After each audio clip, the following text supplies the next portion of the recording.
Hey guys, welcome to MadTech. Today I'll be learning how to redeem a Steam wallet code, and now let's dive right in. Now to redeem a Steam wallet code, guys, first open up your Steam app on your computer and log into your account, as I've already logged into my account over here. And after logging to your Steam app on your computer, you land on this interface, which is the store interface of the Steam app. And on this interface, guys, at the top left corner of the screen, you can see a bunch of icons available for us. Where my mouse is hovering, click on the games icon over here just beside the help, and this kind of drop down menu will appear where you can see the redeem a Steam wallet code option available for us.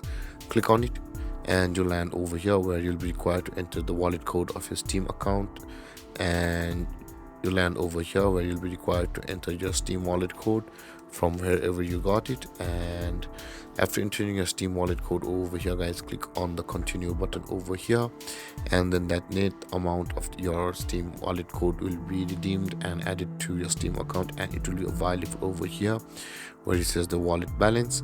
And with that being said, guys, this is how to redeem Steam wallet code. And if you have any confusions or questions regarding the topic, feel free to comment in the comment section below, and don't forget to like, subscribe and hit that bell icon for more videos. Thank you for watching, guys. Peace.